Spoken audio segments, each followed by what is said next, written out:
Muchas gracias. Pues muy buenos días a todos por acompañarnos en esta mesa que sería la tercera de Educación y Mujeres a través de la historia. En esta ocasión pues vamos a tener a tres ponentes: Erika Peña Flores, Claudia Gamiño Estrada y Dulce María Calderón Esqueda. Ahora le concedo la palabra a nuestra primera ponente, Erika Peña Flores, este, que ella es estudiante de noveno semestre de la licenciatura en Historia en la Universidad de Guadalajara, y sus líneas de investigación versan sobre género, mujeres y educación. Su ponencia se titula Aproximaciones teórico-metodológicas a la educación femenina indígena en el siglo XVIII en la Nueva Galicia, el caso de la cuenca de Cajititlán. Adelante, Erika, tienes 20-25 minutos para presentarnos tu ponencia. Gracias.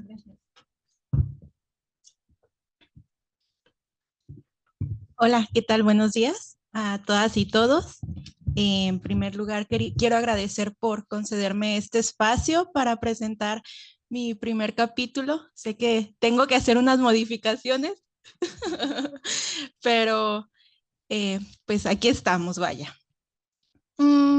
Me gustaría mencionarles que nuestro punto de partida para mi investigación es a partir de 1752, situándonos en un momento fundamental en la historia de la educación y evangelización de los poblados de indios.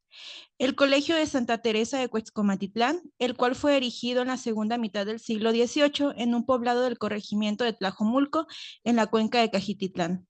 Poblado que posteriormente seguiría el modelo educativo y de internato que se empleó en Cuetzcomatitlán para fundar el Colegio de Nuestra Señora de la Soledad en Cajititlán. Ambos colegios son un testimonio tangible de la educación femenina que se le brindó a las niñas de la región.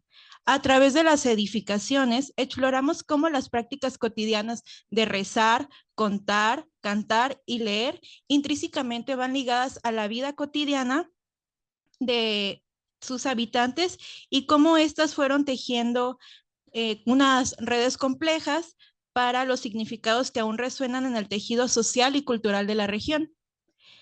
El propósito fundamental de esta investigación es desentrañar las capas históricas y culturales que han quedado impresas en ambos colegios. Como ya mencionaba, la repercusión que existió en la región, al igual que en los habitantes del siglo XVIII y posteriormente hasta el siglo XIX, ya que pues se ve el cierre hasta 1870, es hasta donde yo he podido identificar en base a documentación, al igual que cómo fueron viviendo las problemáticas de su época. También al estudiar las manifestaciones de la religiosidad,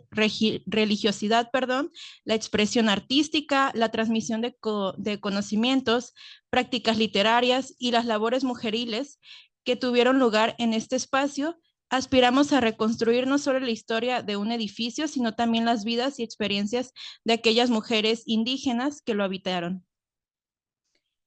Ay, ¿me ayudas? Tú le puedes dar. Ah, ok. Gracias.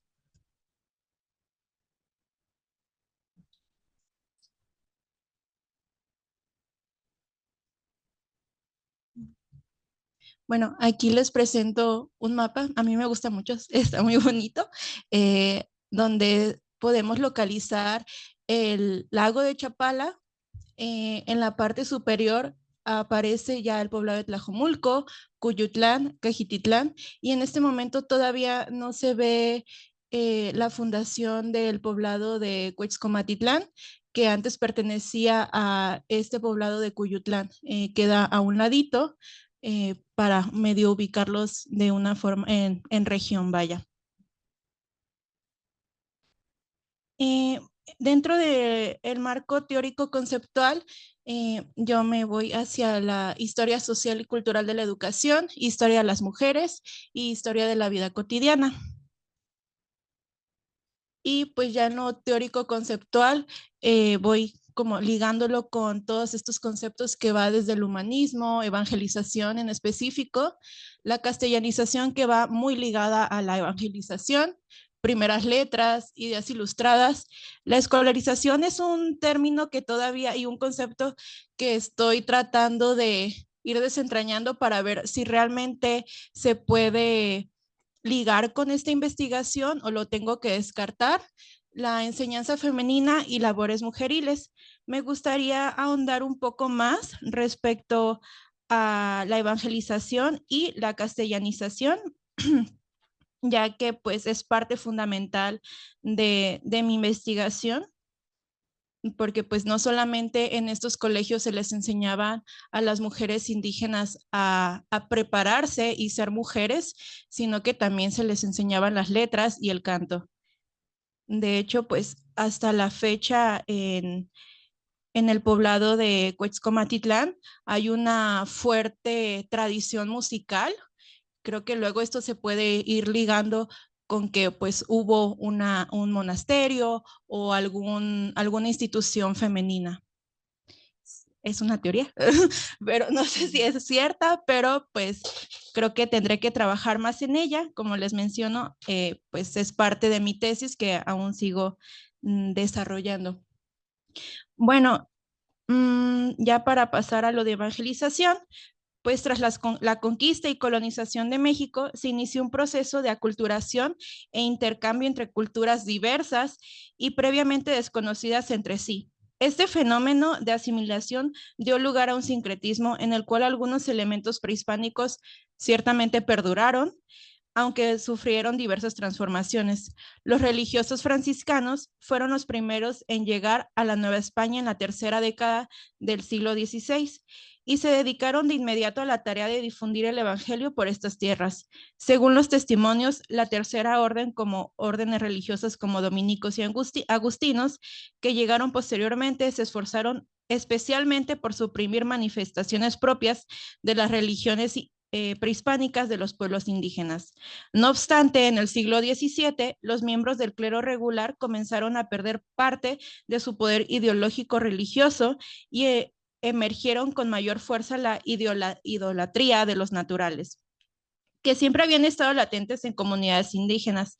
Este cambio reflejó una dinámica compleja de resistencia, adaptación cultural en el contexto de evangelización y de la asimilación de este.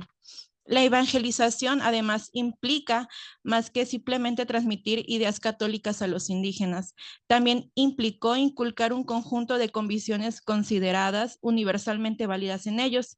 Sin embargo, dado que el cristianismo no se limita a una doctrina, sino que también implica un modo de vida integral, la educación y la evangelización de los indígenas se centraron en enseñarles a vivir según el estilo de vida español. Esto resultó en un proceso en el cual las costumbres e ideas prehispánicas se vertieron en el Nuevo Mundo, dando lugar a un profundo impacto. Ay, me perdí un poquito. En la vida cotidiana, las creencias y las prácticas de las comunidades indígenas. Esta fusión de culturas no solo transformó los aspectos religiosos de las sociedades indígenas, sino que también influyó en sus estructuras sociales, económicas, políticas y creando un paisaje cultural complejo. El ideal evangélico proclama valores fundamentales como el amor y la paz. Los religiosos, siguiendo este ideal, anhelaban establecer comunidades ejemplares que reflejaran los principios de la cristiandad primitiva, con la cual encontraban numerosas similitudes. De hecho, descubrían que en las sociedades prehispánicas existían actitudes y normas de comportamientos que se alineaban perfectamente con la ética promovida por la Iglesia Católica. Estas similitudes proporcionaban un terreno fértil para la integración de las enseñanzas evangélicas, facilitando así la labor de la evangelización y promoviendo una mayor aceptación de la fe cristiana en los poblados indígenas. La búsqueda de esta armonía entre la costumbre indígena y los valores cristianos no solo contribuían a la conversión religiosa, sino que también sentaban las bases para la construcción de una sociedad más cohesionada y moralmente edificante según la visión de los religiosos. También teniendo en cuenta los religiosos, tanto seculares y regulares, solían visitar los pueblos de encomienda usando como apoyo a los indios que habían aprendido la doctrina, los cuales servían como catequistas auxiliares. Además que por otra parte se tenía la convicción de que los niños eran más fáciles de adoctrinar y estos serían los maestros pues de los mayores, ya sea de sus padres o familiares mayores.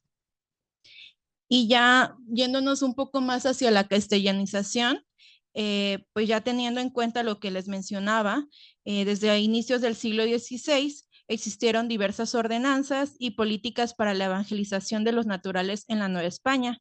El interés por castellanizar era compartido por los obispos, ya llegando más acá hacia la Nueva Galicia, teniendo en cuenta que el ilustrísimo Pedro Gómez Maraver, obispo de Guadalajara, en 1550, quien en su entusiasmo llega a pedir al monarca que envíe una real provisión a todas las justicias y encomenderos de los pueblos españoles para que ayuden a enseñar la lengua española a los indios, demandando además de que el Papa se obtuviera indulgencia plenaria para los maestros que enseñen los mismos que para los indios que construyan las escuelas.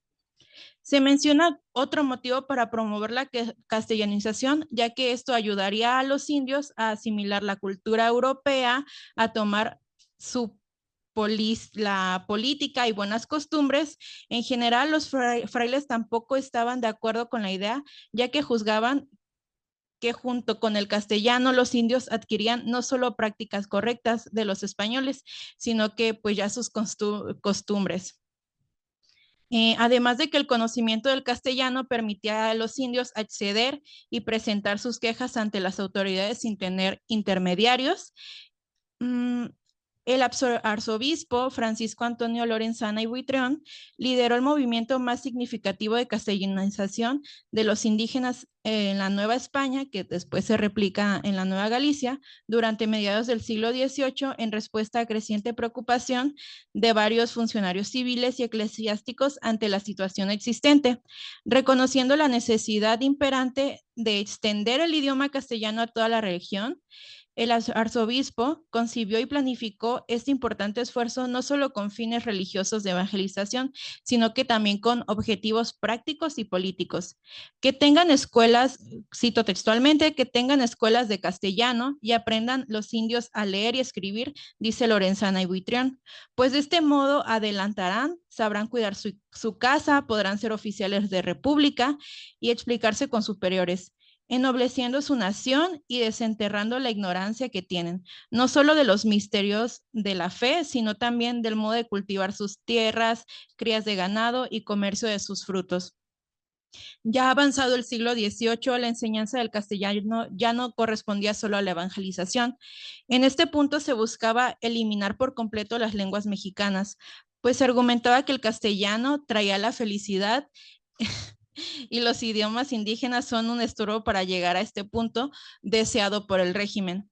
La enseñanza del castellano a los naturales ya no obedece pues a una necesidad puramente de misiones, sino que ahora se reviste de una significación política. Así lo atestigua una cédula de 1770 expedida de nuevo por Lorenzana, en la cual declara expresamente que deben practicarse todos los medios encaminados a que de una vez se llegue a conseguir el que se extingan los diferentes idiomas de los que se usan en las Indias.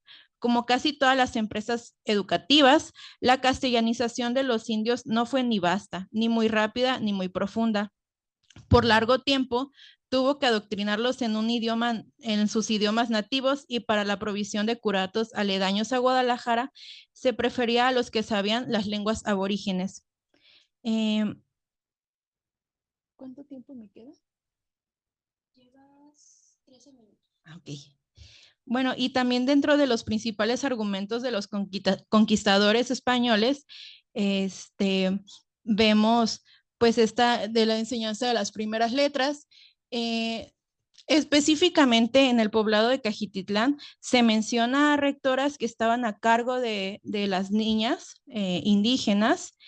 Me encontré pues esta información específicamente en dos relaciones. En una es de un censo y la otra es de una descripción. En una descripción de Alejandro Patiño en 1778 menciona que 13 jóvenes indias a cargo de una rectora que enseña todo bien, que conduce a dirigir bien en una casa. Es interesante ver cómo en Cajititlán, siendo un poblado tan pequeño, que lo menciona también Dorothy Tang, que es un poblado pues de menos de 150 indios, hay 13 jóvenes estudiando en este colegio. En cambio, en Cajititlán, que es un poblado mediano de 1000 indios, solamente hay 19 niñas estudiando, o sea, es una diferencia muy pequeña, pero pues en cuanto a la cantidad que hay en relación, pues sí es abismal, ¿no? También menciona Menéndez, perdón, ojalá y en todo el reino las hubiera, que era del modo de evitar muchas ofensas a Dios, experimentando sensible variedad de costumbres en los indios y con sólida y buena educación. Para pues entrar un poquito más en contexto con lo que se menciona tanto en la relación y en el censo, pues la casa de Indias o también como lo he encontrado en documentación al Colegio de Santa Teresa de Cuetzcomatitlán, se erige en 1752 y pues se menciona que este era subsidiado por los padres de cada niña, al igual que después en 1765 se funda el de Cajititlán, copiando completamente el modelo que ya existía en el poblado que está justo enfrente, y también comienzan a tener, pues que se financia la estancia de sus hijas. Después se ve correspondencia de que la rectora explícitamente ya le está pidiendo dinero al obispo porque pues ya no podían mantenerlo con lo que subsidiaban los padres. Y pues acá tengo otro mapa, creo que en este casi no se ve muy bien. Se ve una laguna en la parte de abajo, está justo enfrente. Eh, este es de 1777 y ya se ve un pequeño edificio que es esta casa de Indias o el Colegio de Indias. Y pues sería todo de mi parte.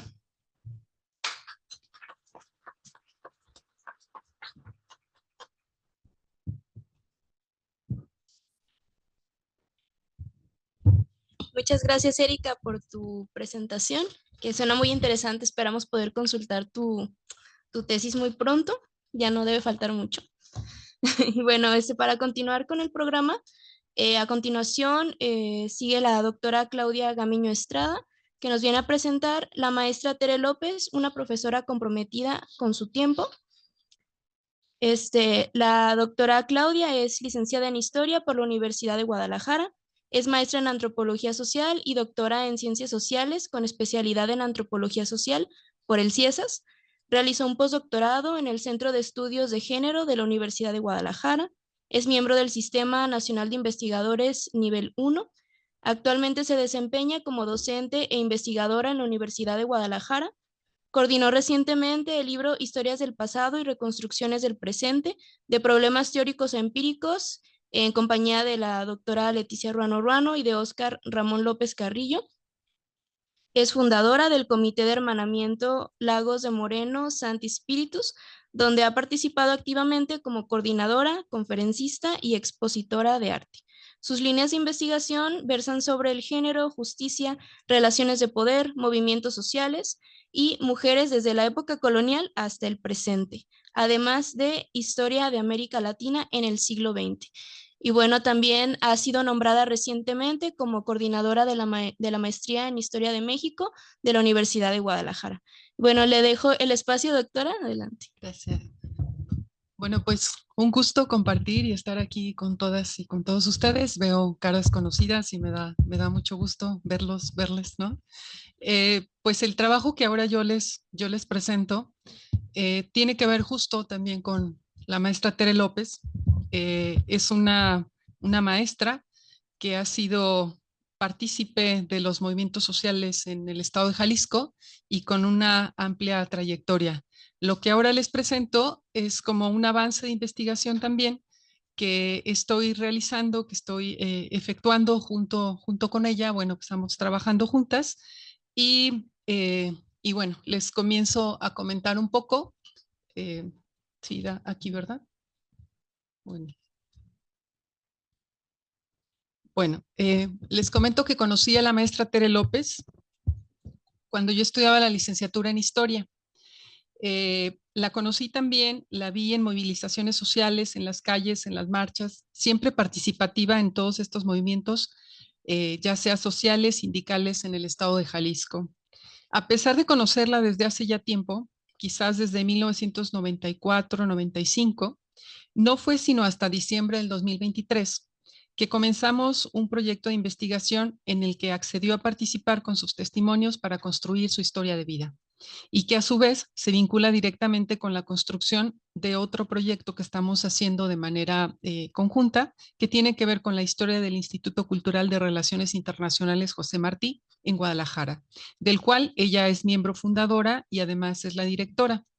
Es así como ese proyecto de historia y las acciones que en el instituto se han llevado a cabo me llevaron justo a conocer un poco más de la amplia trayectoria y de la participación de esta profesora, de esta maestra, su participación solidaria pues en distintos movimientos sociales, no solo en el estado de Jalisco, sino a nivel nacional y a nivel internacional. Una mujer comprometida, digo yo, con su tiempo. Para este trabajo quiero agradecer también a Gustavo y Armando que han venido colaborando, me han acompañado a las entrevistas y me han acompañado también en el proceso de transcripción de algunas de ellas. Y como decía hace un ratito, lo que ahora se presenta pues es un avance de la investigación que se está realizando. Pero yo comienzo preguntándonos cómo es que podemos señalar que alguien es comprometido o que en este caso Tere es una mujer comprometida con su tiempo. La respuesta parece obvia, sin embargo, esto solo se puede indagar contrastando las acciones de los sujetos históricos, sus discursos y la forma en que se han venido desempeñando, situación que se puede ir contrastando en el caso de la doctora Tere. Tere nació en Coyuca de Catatlán, se me fue. Catalán, se me trabó ahí, ¿no? En el estado de Oaxaca, el 31 de diciembre de 1940, aunque en su acta de nacimiento está registrada como el 30 de diciembre de este año. Ella nació en el estado de Guerrero porque su papá era médico y ahí fue donde realizó su servicio social y en ese lugar, pues de manera circunstancial, nació Tere. Fue registrada justo en la Ciudad de México también, pero hasta 1941. La profesión de su papá la llevó a la familia a transitar los caminos difíciles del país.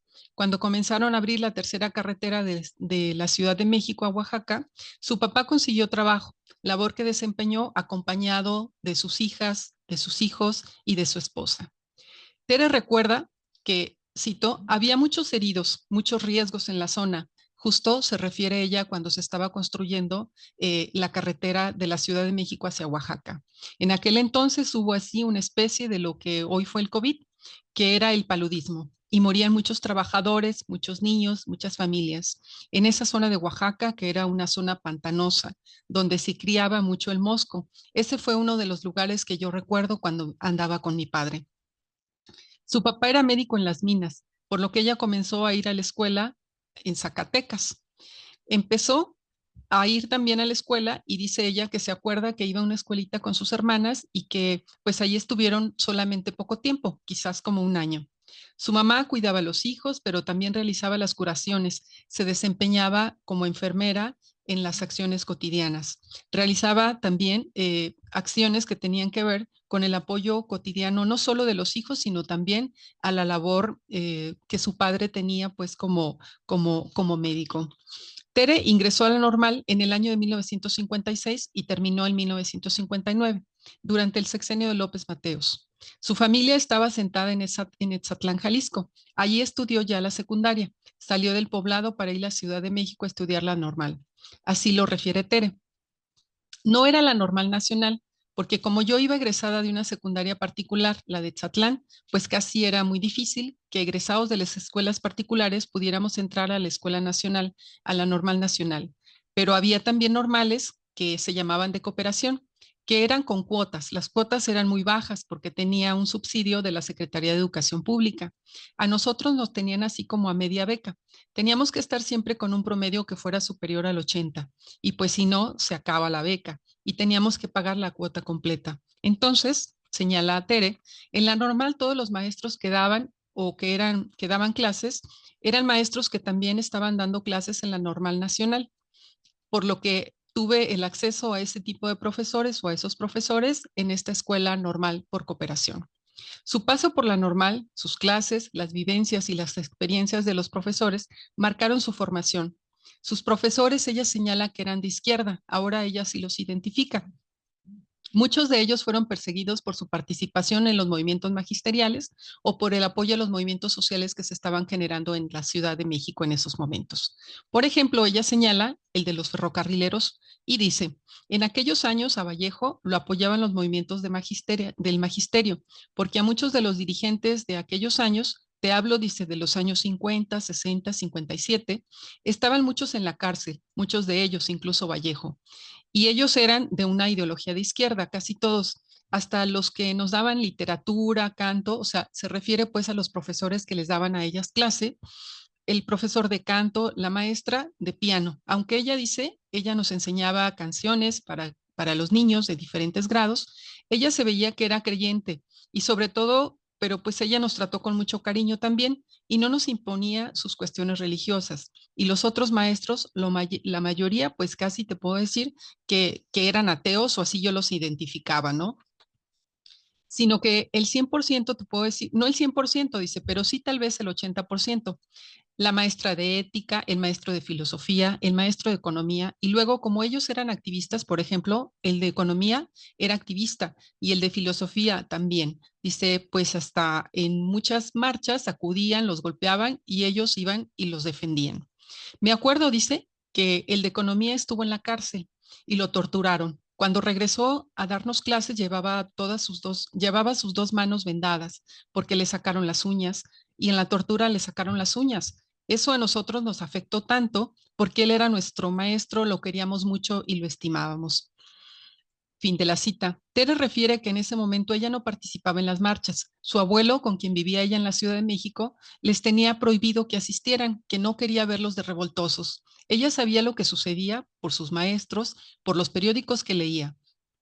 Las vivencias de la infancia en la que le tocó presenciar la pobreza en el país y la propia que ellos vivían, aunado a las enseñanzas de la normal y las experiencias que los profesores les contaban, la llevó a la escuela normal a tomar conciencia, o en la escuela normal ella fue que tomó conciencia. Les explicaban la situación del país, ella sabía qué era lo que acontecía y entonces eso la llevó a reflexionar y a ser más consciente de lo que pasaba en su situación cotidiana.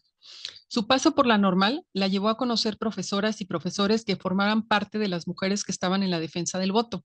Una de las profesoras pertenecía a este grupo de mujeres que estaban pugnando por el voto femenino. Tere refiere que si no hubiera estudiado en la Ciudad de México, no hubiera podido entrar o no se había podido enterar de lo que acontecía en el país. Eso, ella señala, le dio una visión diferente de lo que estaba pasando. A ella la enviaban como profesora sustituta cuando había huelgas en el magisterio. Y ella señala que, pues bueno, ellos acudían a estas huelgas y las mandaban como para romper la huelga, ¿no? O sea, y no entraban o daba clases, pero ella les pagaban de todas maneras su sueldo. Cuando ella terminó la escuela normal, se regresó a Jalisco, a Etzatlán. Su padre insistió en que ella se quedara a dar clases justo en la escuela primaria o en la escuela secundaria que había ahí en la región. Sin embargo, ella no estaba conforme. Todas estas enseñanzas o todo este aprendizaje que tuvo en la Ciudad de México, en la normal, pues le dieron como el interés por conocer un poco más su entorno y explicar su cotidianidad, el porqué del comportamiento, el porqué de la sociedad, y con trabajos ella ingresó entonces a lo que fue la Facultad de Filosofía y Letras en la Universidad de Guadalajara. Ella estudió filosofía. Para estudiar filosofía, en ese caso, se necesitaba que ellos, o para ingresar a esta facultad, se necesitaba que fueran profesores o que hubieran tenido algunos otros estudios. Entonces ella ya contaba con la escuela normal, por lo que en el año de 1962 ahí comenzó su formación y terminó como maestra, como si fuera un grado de maestría, pues lo que ahora conocemos, ¿no? Ahí comenzó pues su ámbito, otro tipo de formación que fue mezclando con el activismo social. Fue, yo no sé si fue la primera presidenta de la Sociedad de Alumnos de la Facultad de Filosofía y Letras, pero igual estoy en proceso de indagar quiénes más fueron, pero ella fue presidenta de la Sociedad de Alumnos. Allí lograron incorporar algunas asignaturas y lograron traer a profesores desde la Ciudad de México para que dieran algunas clases. Entre ellos, pues ella señala que estaba Elena Poniatowska, estaba otro filósofo muy importante que ahorita no lo anoté aquí, se me va su nombre, pero bueno, una serie de profesores que fueron compartiendo sus estudios, sus intereses, sus conocimientos con los estudiantes de la Universidad de Guadalajara. Fundó junto con otros compañeros en el año de 1968 el Instituto Cultural de Relaciones Internacionales José Martí, desde donde ella realizó trabajo solidario e internacionalista. Les comento también que, bueno, estas son algunas de las imágenes de ella en algunas de las marchas en las que la pude identificar. La que tienen ustedes en blanco y negro está ella de espaldas con un bolso.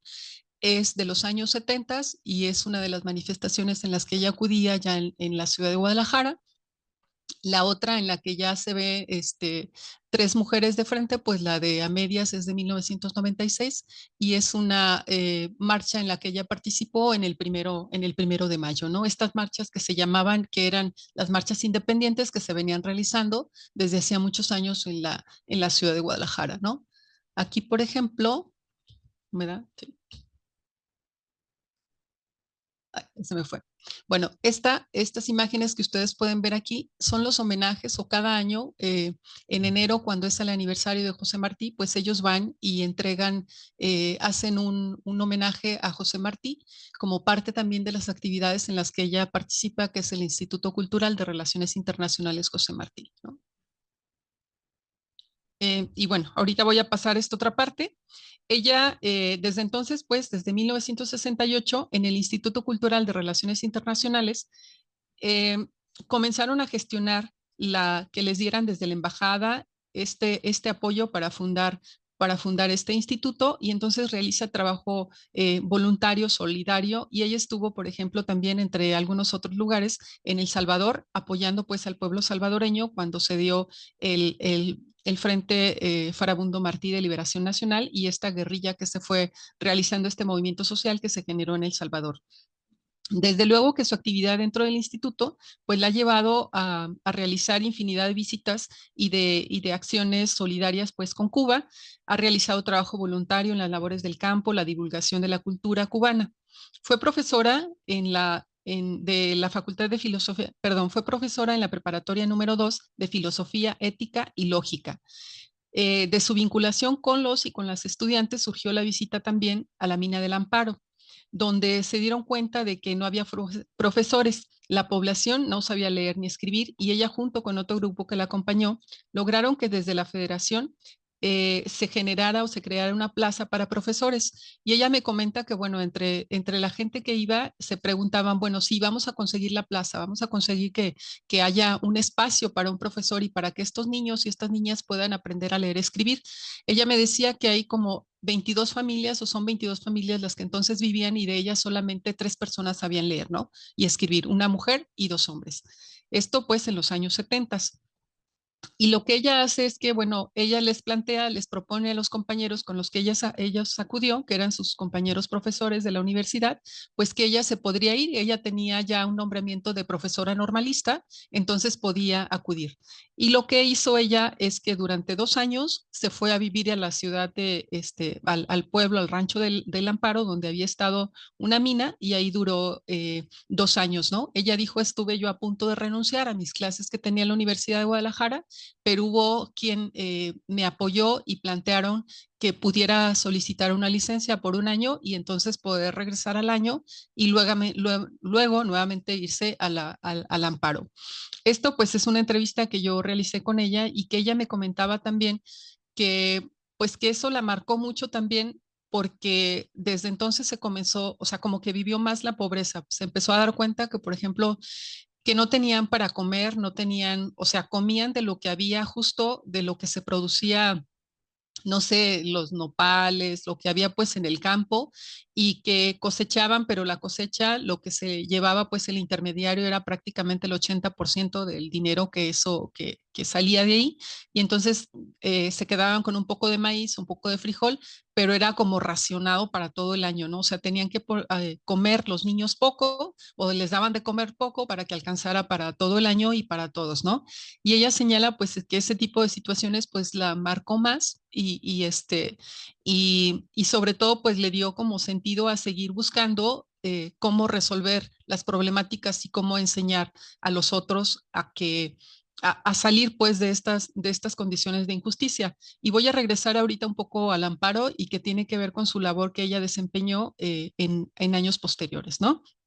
Entonces, bueno, les comento también que esta mina del Amparo dejó de operar en 1939, está cercano al poblado de Etzatlán, y esta compañía ya había explotado pues las principales vetas minerales y pues no estaba conforme con los movimientos sindicales que se fueron generando en este momento y quienes demandaban las condiciones laborales pues justas, estos trabajadores, y finalmente la empresa, la mina cierra, vende pues las tierras y bueno, deja sin trabajo, sin servicios a la población, a pesar de que era una población que había sido como muy, eh, pues con mucha bonanza por esta cuestión de la mina, pues el Amparo se quedaron solamente unas cuantas familias y después en los años ya con Lázaro Cárdenas, pues obtuvieron también tierras ejidales, ¿no?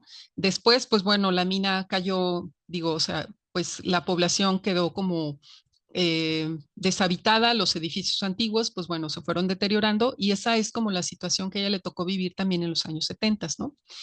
La maestra Tere López estuvo también, bueno, aquí estuvo, ella se vinculó también con lo que fue la otra campaña, esto si mal no recuerdo fue como en el 2001, la ven ustedes del lado, bueno, al fondo de camisa blanca, de blusa blanca, es, no sé si se ve por aquí, ella es Tere, y estaba dentro de la comisión de comunicación cuando viene el subcomandante Marcos a Guadalajara, ¿no? Entonces ella estuvo en Chiapas también, acudió en Chiapas a los caracoles a vincularse con esta población y siempre tratando como de aprender y de ayudar, ¿no? Aquí la vemos también en esta parte, en una conferencia de prensa que ella estaba dando junto con otros compañeros, ¿no? Y se me fue para acá otra vez, ya me la... Déjenme ver. Por aquí. Y bueno, también a otra parte que yo quería llegar tiene que ver con esto, con justo cómo Tere se incorpora también como diputada. Ella es diputada federal del año eh, del 2018 al 2021. Ella se incorpora como diputada federal por el partido Morena. Ella sale insaculada, como le llaman, como le llamaban en ese momento, que era el proceso en el que se mete como a los candidatos, a quienes quieren participar en una tómbola, y ella sale sorteada en esta tómbola y ella se va desempeñando como diputada federal, ¿no? Aquí, por ejemplo, la podemos ver de este lado donde tengo el cursor, que ella acude también, ha estado como vinculada en Jiquilpan también con estos estudios que se han venido desarrollando sobre la cuestión de la Revolución Mexicana. Y en esta otra, donde ustedes la ven, eh, cuando ella es diputada, o sea, no ha dejado de ir pues a la mina, a la población del Amparo. Esta es la escuela en donde ella daba clases en los años 70. Si ustedes se dan cuenta, pues ya está un poco remozada también, pero estas son algunas de las familias, o sea, integrantes de esta familia con las que ella se ha vinculado y en cada momento, cuando ella, o sea, cada momento de su vida, siempre se ha ido como vinculando con la gente, tratando de apoyar y tratando como de enseñar para que los otros aprendan o para que los otros intenta pues que los otros salgan de las injusticias que se están cometiendo, ¿no?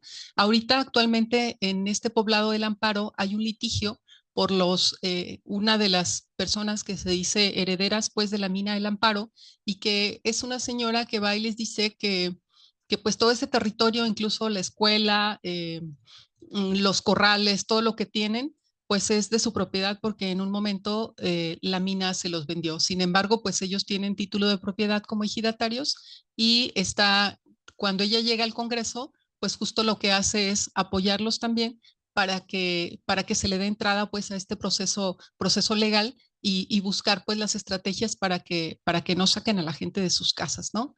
Entonces, bueno, aquí la vemos, por ejemplo, este es un informe que ella dio de su labor como diputada, y este otro lado, pues bueno, es ya en el Congreso del Estado donde la podemos observar, ¿no? Aquí está, y como ven, bueno, pues aunque ella, junto con su labor como diputada, pues hace activismo y es, o sea, la podemos ver en las marchas, en las manifestaciones, siempre en la calle, ¿no? O sea, siempre tratando como de reivindicar esto, ¿no? Y además se vincula con un grupo de mujeres que hacen un taller de gelatinas todos los sábados y es una forma también como de apoyar a otras mujeres para tratar de que el producto justo de este aprendizaje pues se pueda ir difundiendo. Tengo por ahí otras fotografías, si se puede, que las podamos eh, pasar para explicarles un poco más otro tipo de las actividades que ella hace. O sea, para mí ha sido como una super experiencia poder conocer el trabajo de Tere. Aquí, por ejemplo, la vemos también en unas manifestaciones y luego ella ha participado, como les decía, en la Brigada Latinoamericana de México con Cuba, Julio Antonio Mella, en donde acude año con año o ha acudido pues a este trabajo voluntario que se va generando para el apoyo solidario en Cuba, ¿no? Y bueno, aquí la vemos también, es ella aquí a medias. Y esta foto me pareció bien interesante porque además ella está aquí con el cónsul de Vietnam, si mal no recuerdo, en apoyo solidario también. Aquí está ella con su familia también. Y, o sea, no deja de vincular la cuestión familiar también con lo social. O sea, como que no se entiende, yo no entendería pues a Tere sin esta participación que ella hace, ¿no? Aquí está Tere, y este es un escritor que se llama Fayad, bueno, ya falleció, Fayad Hamis, que era de origen zacatecano, pero que fue embajador de Cuba en México, si mal no recuerdo, ¿no? Aquí está Tere, también muy jovencita, yo creo que no sé si es como de los años 75 por ahí. Les digo, bueno, les quise presentar estas imágenes porque son imágenes que ella también pues nos ha proporcionado, me autorizó para que las pudiera presentar en este coloquio y creo que es parte como del testimonio también que nos habla de su participación de ella en distintos movimientos y que todo me parece es como el reflejo de su formación que ella tuvo también dentro de la normal, pero una formación también más integral que fue rescatando desde el ámbito familiar. Aquí la encontramos en el Instituto Cultural y bueno, aquí hay algunos profesores, él es el profesor Camaño, que ya hace algunos años murió, que era profesor de sociología también. Y bueno, aquí esta foto, aquí está Tere López, y esta es una familia que la acogió cuando ella se fue a El Salvador, porque cuando se da el movimiento del Salvador, eh, ella se va con apoyo solidario. O sea, ella acude a El Salvador a apoyar a la gente justo cuando está el movimiento armado súper intenso ahí, ¿no? Entonces, esa es la familia que la acoge y bueno, pues esta es una otra también manifestación en la que ella participa para apoyar a los colonos por la cuestión del despojo de sus viviendas, ¿no? Este es nuevamente con la familia, con los hijos de esta señora que anteriormente vimos y que la están acompañando justo, me parece, al aeropuerto. Y en esta fotografía está ella y es un campamento donde se entrenaba al ejército eh, al ejército Farabundo Martí. Entonces ella acude en esta visita a este lugar que es de recreo, pero le toca presenciar también cómo están entrenando a la gente que combate contra el gobierno, pues en ese momento en El Salvador, ¿no? Entonces, bueno, aquí está otra vez esa fotografía con la familia. Y bueno, este es el consulado, porque además quise presentarles esta foto porque también una serie de manifestaciones que se han venido generando siempre cuando se trata pues de en contra del bloqueo contra Cuba, pues, o sea, de manifestarse, pues ella acude junto con alguna cantidad de gente para para solicitar pues que este bloqueo cese. Entonces, yo como no tengo una conclusión, como decíamos, platicamos un poco ayer, está uno reflexionando, estoy trabajando la propia historia de Tere, o sea, es una historia de vida sumamente interesante que nos habla no solo de su historia personal, sino del contexto nacional, del contexto local y de cómo se fueron generando estrategias de resistencia para tratar de de que la gente tenga como mejores condiciones de vida, ¿no? Entonces, cuando ella termina su mandato, pues dentro de la legislatura, no para, ella sigue trabajando y bueno, hasta ahora hemos ido realizando una serie de, yo creo que llevamos fácil como unas 8 entrevistas en donde hemos estado pues recabando parte de sus testimonios. Lo que ahora les presento solamente es una pequeña aproximación de toda esta información que hemos venido recabando y que bueno, hay mucho todavía por ver, o sea, desde esta parte de su historia de vida, pero además también de cómo ella se desprende de lo que ella ha sido siempre para tratar luego de apoyar a los otros, ¿no? Justo ahora veía yo un cartel que acaba ella de enviar también de otra persona que está pidiendo apoyo solidario y entonces ella plantea, presta el espacio donde tienen el instituto para tratar de buscar y de generar recursos para que esta otra persona que ha tenido algunos problemas pues económicos y que tienen que ver pues que es gente que tiene muy poco dinero, pues entonces trata ella de generar también este tipo de apoyos, ¿no? Yo lo que veo, lo que he ido observando es de qué manera pues este tránsito por la normal, o sea, el acudir ella a la normal, el formarse como profesora normalista y estos vínculos que fue generando con otra gente, pues le permitieron justo a ella dar como este salto, ¿no? O sea, cómo es que la gente genera esta conciencia social, me parece que ella la fue generando y cada día, si uno va analizando parte de su vida y de los momentos que ella nos platica, que ella documenta, puede uno encontrar cómo ella se ha ido comprometiendo en el momento justo del proceso en el que ella está viviendo.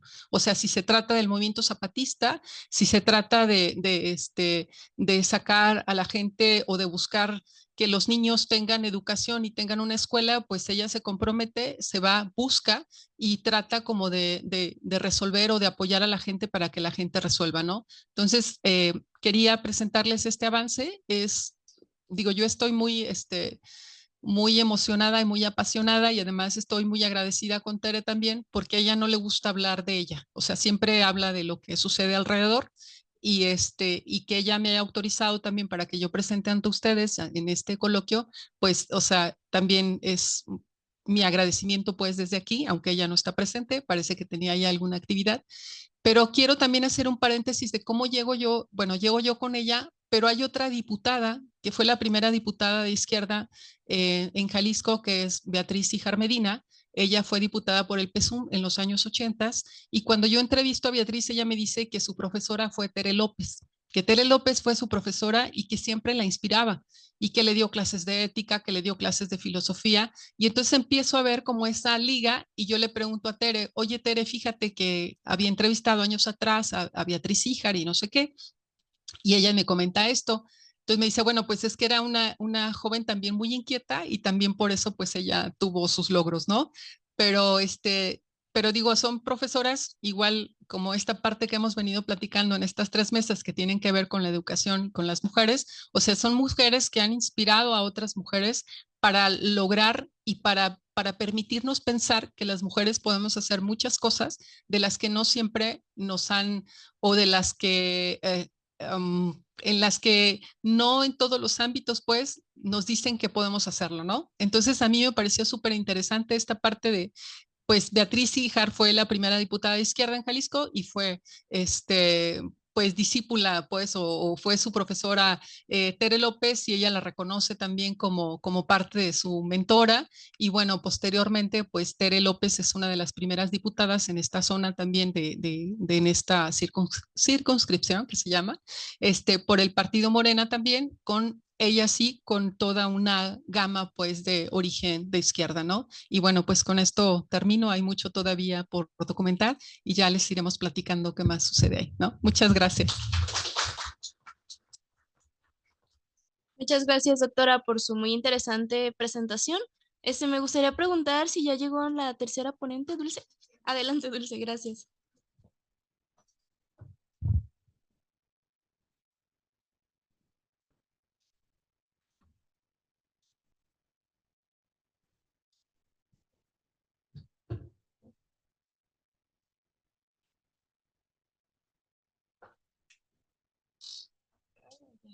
Donde gustes.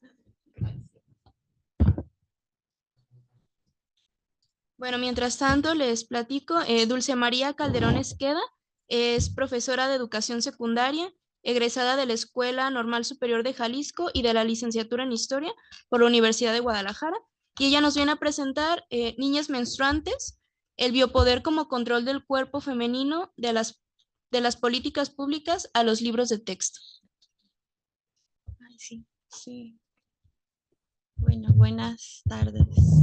Días. No, ya son tardes. Sí, ya, tardes.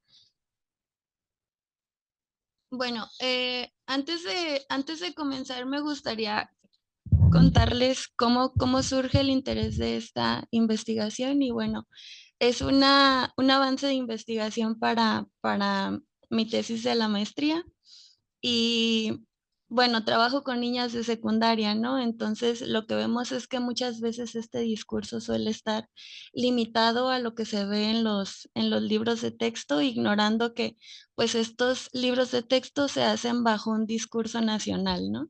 Y que ese discurso también va evolucionando. Entonces, bueno, se disciplina a través de la corporalidad. El control del cuerpo ha sido una constante a lo largo de la historia. La menstruación es un elemento central en esta dinámica y lo podemos notar en la forma como se han construido los discursos políticos en torno a esta. Ay.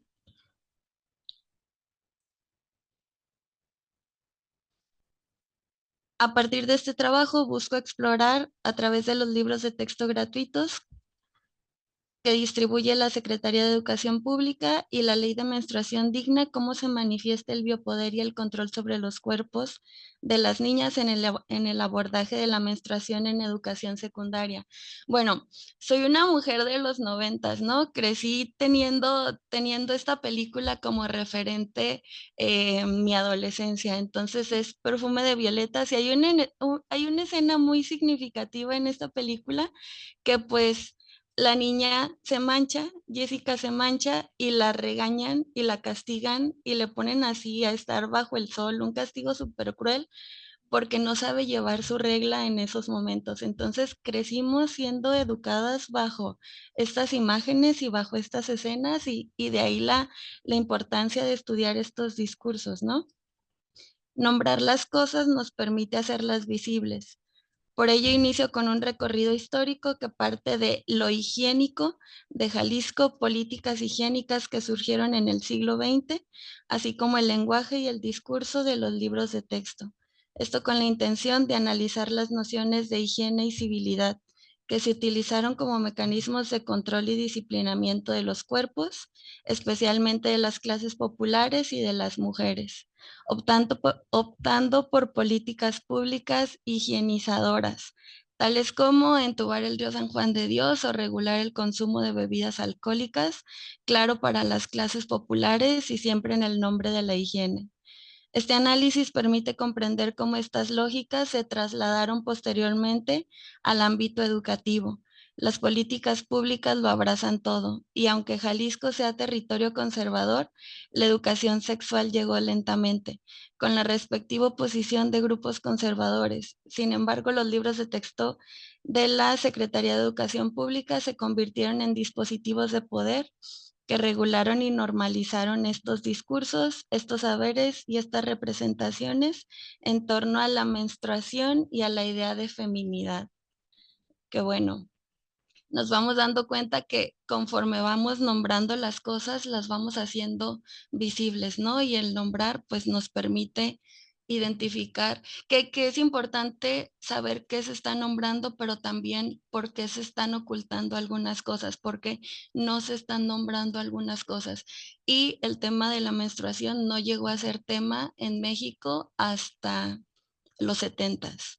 Entonces, antes de los 70 no existía menstruación, ¿eh? No, no había, no, las mujeres no menstruaban. Bueno, algunos de los conceptos principales en esta investigación es concepto como biopoder, que ahorita lo vamos a explicar qué relación tiene esto con la menstruación y los libros de texto, el control corporal, los cuerpos disciplinados, menstruación, feminidad, civilidad menstrual, libros de texto y políticas públicas.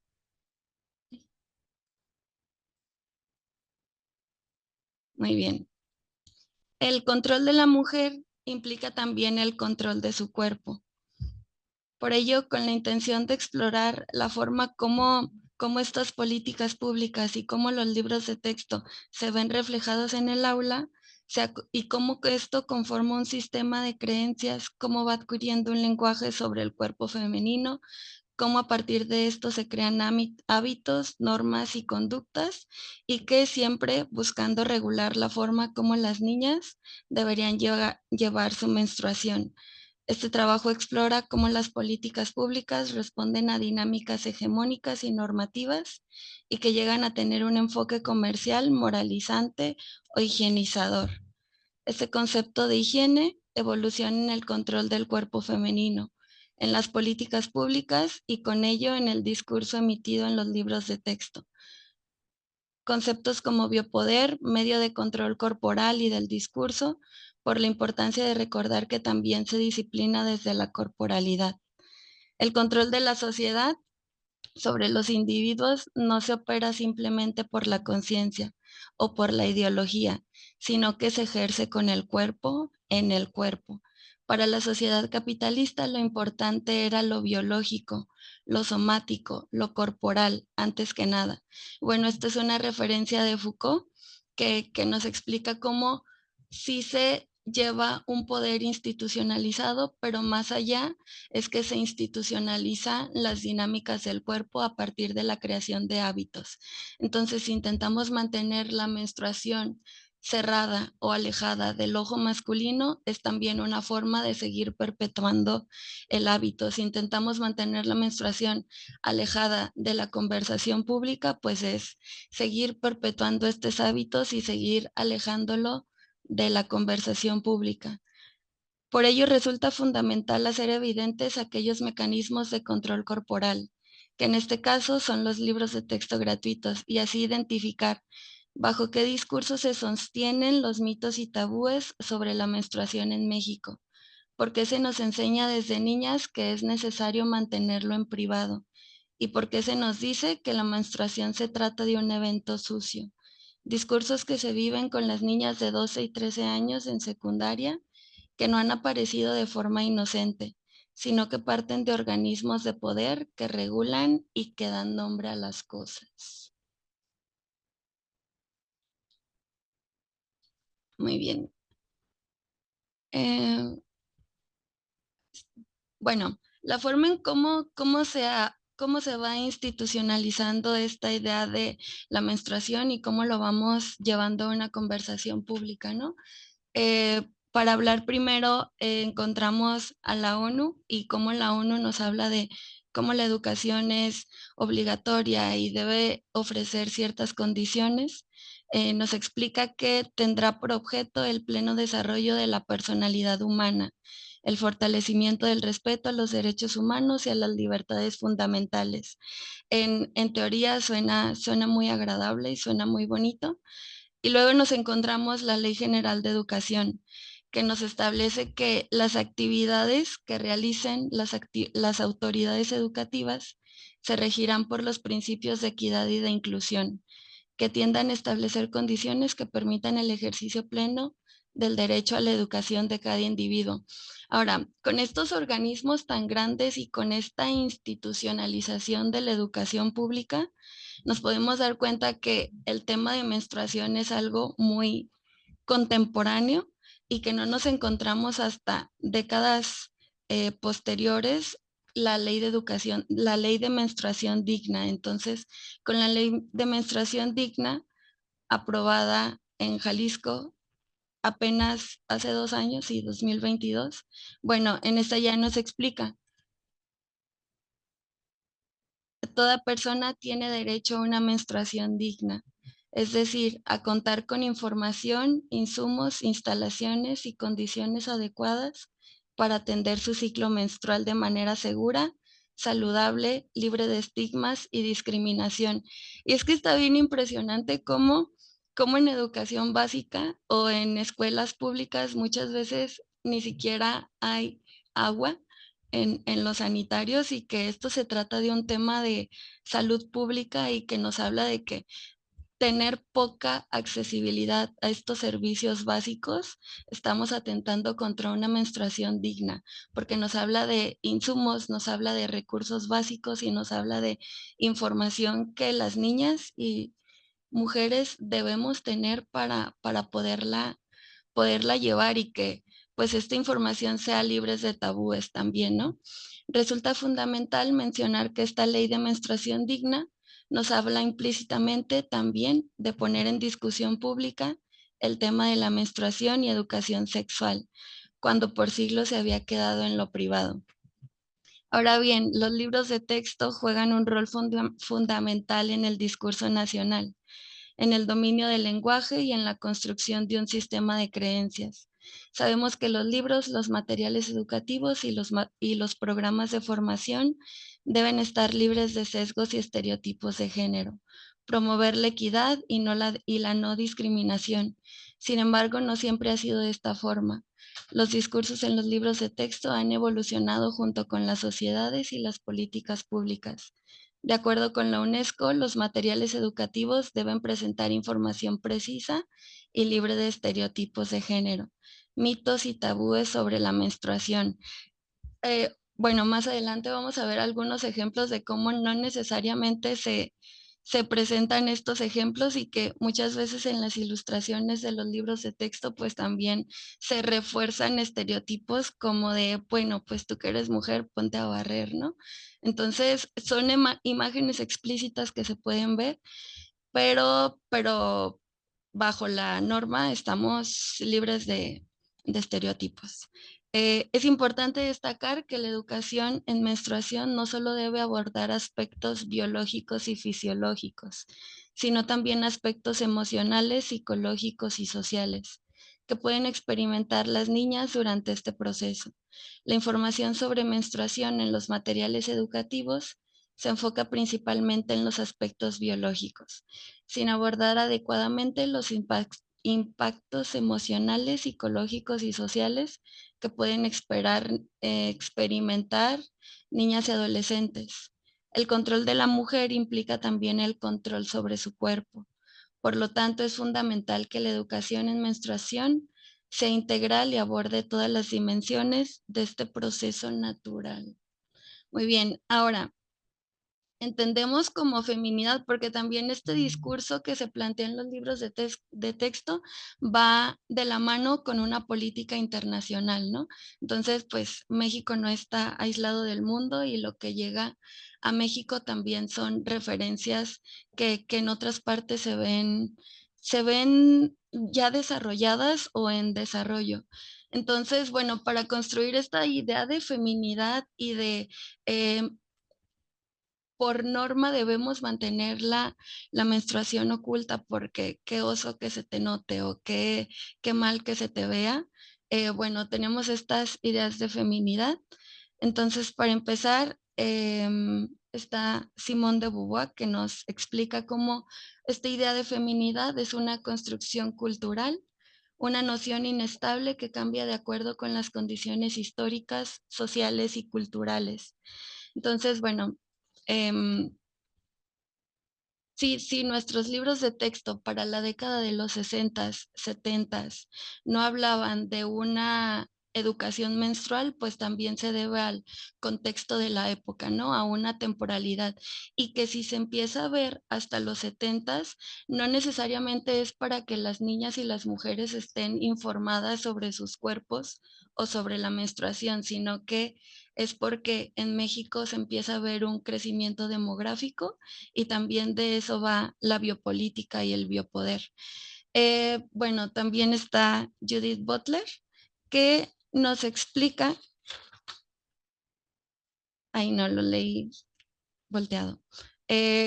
Justo de Judith Butler es este que les acabo de compartir, que la feminidad es una construcción corporal, mientras de Simone de Beauvoir, como la feminidad es un conjunto de atributos y comportamientos que se consideran apropiados para las mujeres en una sociedad y cultura particular.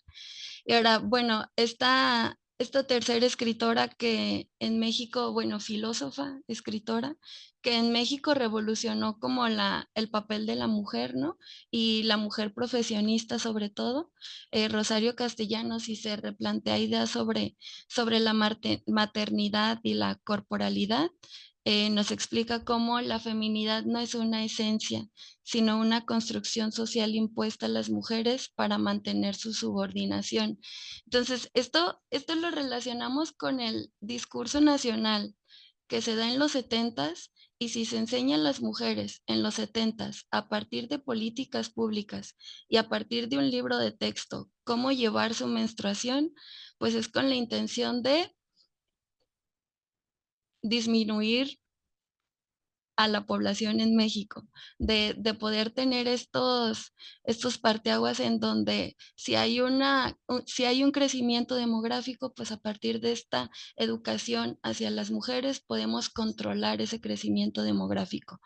Entonces, con estas definiciones de feminidad y relacionándolo con un sistema de creencias, entendemos que la condición de la mujer se va moldeando a las necesidades, ya sea del mercado o de los intereses masculinos. Sin embargo, a la par de estas definiciones, encontramos que se han creado una serie de mitos y creencias en torno a la menstruación que nos hablan implícitamente sobre el control del cuerpo femenino. Creencias que reflejan las relaciones de poder y las jerarquías de género de una sociedad, donde la sangre menstrual se percibe como una amenaza al orden social establecido. Es por ello que el control del cuerpo llega a los espacios escolares, evitando que nuestras alumnas hablen sobre estos temas, manteniéndolo en privado, escondiendo toallas en el papel higiénico cada que tienen que cambiarla para no alterar el orden social o lo antes definido como feminidad. Otro de los conceptos con los que me familiarizo en esta investigación es el de civilidad menstrual. Este término hace referencia a la forma en cómo se desafían las normas sociales y culturales que han sido históricamente rodeadas de vergüenza al silencioso proceso menstrual. Bueno, también nos explica que es la capacidad de hablar abiertamente sobre la menstruación sin sentir vergüenza o incomodidad, y de tratarla como un proceso natural y normal en la vida de las mujeres. Entonces se trata de llevar al tema, de poner sobre la mesa el tema de la menstruación, de llevarlo en lugar público, a lo cotidiano, sin convertirla en lo incómodo, porque de qué forma incomodaría un evento fisiológico que nos ocurre cíclicamente a la mitad de la población. Ahora, con este panorama, estamos adentrados a un concepto desarrollado justo por Foucault que nos habla del biopoder. Era necesario antes hacer este recorrido sobre feminidad y sobre civilidad menstrual, porque nos explica cómo el biopoder es un elemento en el desarrollo del capitalismo. El biopoder no pudo afirmarse sino al precio de la inserción controlada de los cuerpos en el aparato de producción mediante un ajuste de los fenómenos de población a los procesos económicos. Entonces, este control de discurso, este control del cuerpo, también nos habla de qué saber, qué no saber, qué es apto para las personas, de esta forma que la relación que existe entre civilidad menstrual y biopoder es un ejercicio de control corporal, porque se disciplina con la corporalidad. Las palabras de Foucault resaltan cómo el cuerpo y por extensión los procesos biológicos como la menstruación han sido objeto de control y regulación por parte de las estructuras de poder dominante. Y escribe: el cuerpo está inmerso en un campo político. Las relaciones de poder operan sobre él. Una presa inmediata, lo cercan, lo marcan, lo doman, lo someten a suplicio, lo fuerzan a trabajos, lo obligan a ceremonias y exigen de él signos. Entonces estamos hablando que también la menstruación se ve enmarcada frente a este biopoder. No sé, cuando nuestras niñas llegan al salón con dolor o que se ven en la necesidad de faltar, pues también es una forma de control corporal amenazándolas con una falta o con un quitar actividades.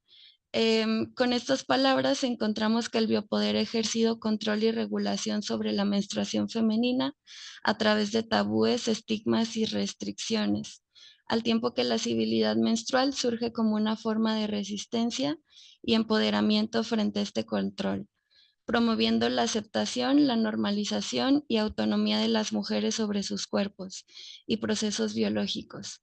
Esta relación entre el biopoder y la civilidad menstrual refleja una lucha por el poder y la autodeterminación sobre los cuerpos y las vidas de las niñas. Y bueno, también otra escritora que nos habla sobre el control del cuerpo femenino, pues es Rita Segato, ¿no? Y Rita Segato también nos expresa cómo el cuerpo es un espacio, el cuerpo de la mujer es sinónimo de el control de la población, la forma como controlamos a las mujeres, cómo controlamos el discurso, es una forma de manifestar este poder. Explica en las estructuras elementales de la violencia cómo el cuerpo es un espacio de inscripción de poder, un objeto de control, vigilancia y disciplinamiento para las instituciones de control social, que pueden ser de carácter estatal o comunitario. Este control del cuerpo no se queda en el mero discurso de antropólogas o sociólogos, sino que lleva a las esferas de la educación pública y del discurso de Estado. Que si en la actualidad tenemos una ley de menstruación digna aprobada en 2022, pues ha sido justo por estas luchas, ¿no? Y porque grupos de mujeres se han atrevido a hablar sobre esto y a defender sobre sus cuerpos y sobre lo que es necesario que se habla. Bueno, estas son algunas de las políticas públicas que se han implementado en México en el nombre de la menstruación, pero que más que en el nombre de la menstruación y la educación de las niñas y de las mujeres, pues nos habla de una educación de planificación familiar, ¿no? Entonces, primero, en la década de los 70 está el Programa Nacional de Educación Familiar, que también con la intención de disminuir o controlar a la población en México, en el país, después de este boom demográfico, pues se tienen que buscar alternativas para el control de las mujeres. No necesariamente educándolas sobre sus cuerpos, sino educándolas para que no tengan hijos. El programa, como si la menstruación fuera únicamente para tener hijos. El programa de planificación familiar y anticoncepción en la década de los 80 y la ley de menstruación digna ya para el 2022. Ok. Estas formas de control se ven evidenciadas en los libros de texto gratuitos que emite la Secretaría de Educación Pública. Así como el biopoder se hace presente en el discurso de estos libros. Como lo menciona la Guía para una Educación Menstrual Digna, la información sobre menstruación en los materiales educativos se enfoca principalmente en los aspectos biológicos, sin abordar adecuadamente los impactos emocionales, psicológicos y sociales que pueden experimentar las niñas y adolescentes. Ok. Nos vamos a pasar a los ejemplos. Porque bueno, estos son algunos ejemplos de, bueno, la ilustración de la izquierda, bueno, mi izquierda, de su derecha. Ay, no, perdón, estoy, bueno, la figura 2 La figura 2, bueno, es una ilustración de la década de los 70, ¿no? Y en esta, pues podemos ver cómo estas ilustraciones reforzaban estos estereotipos y no es el único. No se habla para esta década todavía de una educación sexual, de una educación menstrual, pero sí se habla de tus tareas como mujer, van a ser ayudar a tu mamá en la casa, ayudarla a cocinar o ayudarla a limpiar, ¿no? Y atender a tus hermanos y atender a tu papá. Entonces, van a ser discursos que se van a ir prolongando durante desde el nacimiento del CONALITEG hasta la década de los 80s, 90s, porque bueno, la otra figura, la que ya se ve más colorida, ya nos habla, son estos libros de la nueva escuela mexicana y enseñan cosas tan básicas que yo pienso, me gustaría ver que me hubieran tocado esos libros cuando yo estaba en secundaria, porque son ilustraciones desde cómo poner una toalla, que a nosotras pues nunca nos enseñó nadie cómo poner una toalla a menos de ver la bolsita, ¿no? O cómo usar un tampón o estas alternativas como la copa menstrual, etcétera. Entonces vemos cómo el discurso se va modificando, vemos cómo las ilustraciones se van modificando también, pero vemos que esto no ha sido de una forma inocente o que no ha sido por casualidad, sino que ha habido luchas y que estas luchas nos dicen, bueno, es necesario nombrar las partes del cuerpo y es necesario nombrar estas partes biológicas, estos acontecimientos fisiológicos que nos pasan a todas, regulares o irregulares, a todas nos pasan, ¿no? Entonces esto también nos habla de cómo el poder y cómo el control del cuerpo y el disciplinamiento del cuerpo, pues genera también disciplinamiento de los hábitos y un disciplinamiento del discurso. Entonces, quien controla el discurso va a ser quien tiene el poder. Bueno, el biopoder entonces institucionaliza las conductas al sancionar los hábitos considerados como vulgares o indecentes. Estas dinámicas de poder y control que buscan disciplinar nos enseñan cómo el control de la sociedad sobre los individuos no se opera simplemente por la conciencia o por la ideología, sino que este control se ejerce en el cuerpo. Ahora, pero ¿cómo se huye del propio cuerpo cuando es lo único que se tiene, cuando es lo único que se posee? Y cómo nos vamos a desaprender todas estas prácticas cuando ni siquiera hemos aprendido a nombrarlas. Entonces el control del cuerpo femenino se hace presente con la regulación y el silenciamiento de la regla. La menstruación ha sido históricamente vista como un fenómeno impuro y contaminante que debe ser ocultado y regulado. Esto en palabras de Silvia Rodríguez. Silvia. En consecuencia, esta visión estigmatizante hace eco en el sistema educativo, donde se alimentaron creencias y mitos en torno al ciclo menstrual. Claro está que fueron bajo estas ideologías higienistas del siglo XX. Y,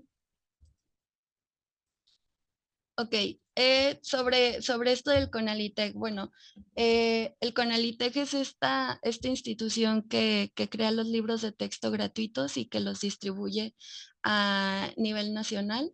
Entonces nos podemos dar cuenta que durante el siglo XX el discurso que se publicaba en estos libros de texto va bajo esta lógica higienizadora y con la intención de, pues vamos a modernizar el país, ¿no? Todo esto en el nombre de todos los discursos que se defendían en el siglo XX. Y con esto también el control del cuerpo femenino. Bueno, dice Rita Segato, los conceptos que usamos son nuestra alternativa de huella digital y con esto vamos a esta idea de si no podemos nombrar aquello que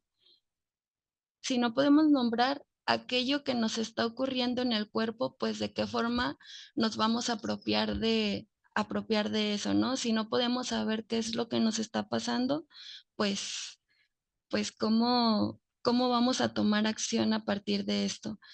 Entonces la CONALITEG distribuye libros de forma que tiene la posibilidad de contar la historia a conveniencia, así como ejercer un control directo sobre los conocimientos, valores y narrativas que se transmitían a millones de estudiantes en todo el país.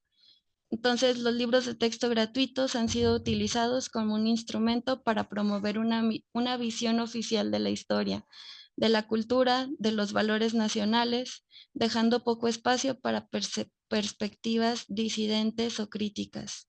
Esto se vio reflejado en la representación de grupos sociales, de eventos históricos o de temas como la sexualidad o la menstruación, que lo podemos ver de forma muy clara, ¿no? Como dependiendo de cada sexenio se puede ver el discurso o incluso dependiendo de cada editorial en cómo se publican los libros, se percibe este discurso de esta tendencia.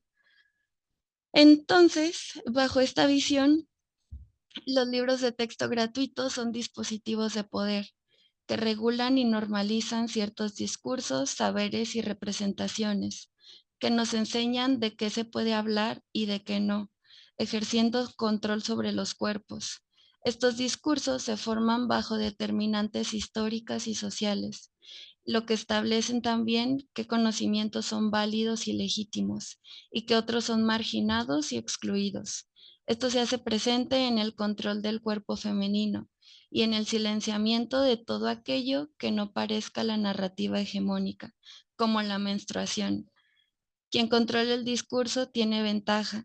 El discurso no es simplemente aquello que traduce las luchas o los sistemas de dominación, sino aquello por lo que y por lo cual se lucha, aquel poder del que uno quiere adueñarse.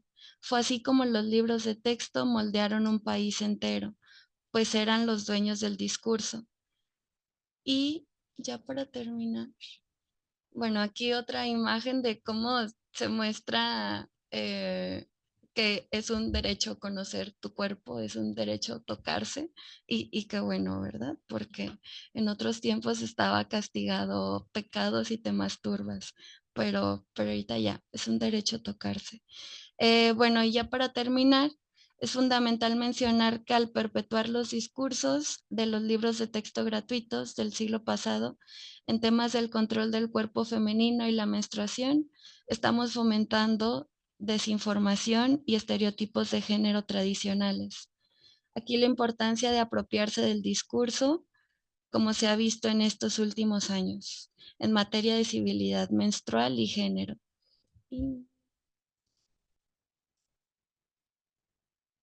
Sí. Justo eso. Y bueno, mis referencias. Y de mi parte es todo. Gracias.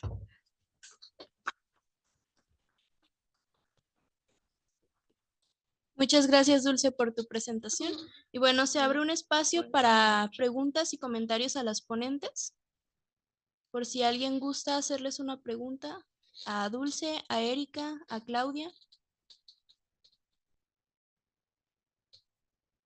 Sí.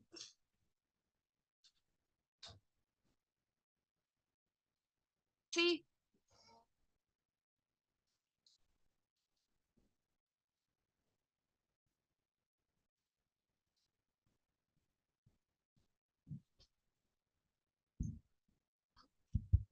Bueno, más bien es un comentario. Agradecerles la mesa, fue muy satisfactorio escucharla. Me pareció que nos deja todavía mucha tarea. Por ejemplo, yo que estoy en la pedagogía, todavía deja mucho que hacer, que llevarnos allá afuera.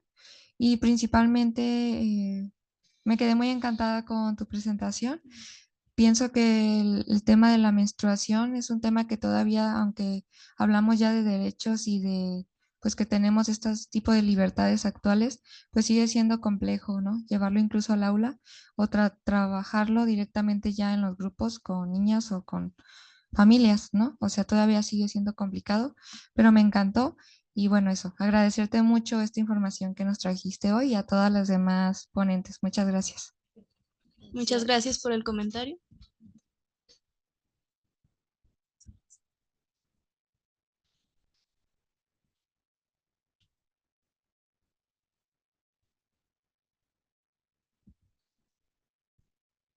Bueno, buenas tardes a todas, todos y todes. ¿Se prendió?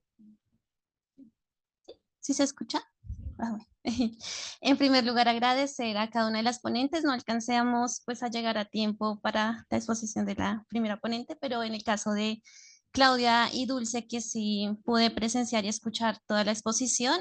Primero con Claudia, me pareció muy interesante esta no incisión que se realiza en la narrativa histórica de Tere, de la maestra Tere, entre academia y activismo. Usualmente dentro de los estudios de género se suele hacer una disección completamente fuerte frente a ello, y lo que tú haces, o bueno, desde la lectura que tuve de tu ponencia, de tu trabajo, es esta unión, ¿sí?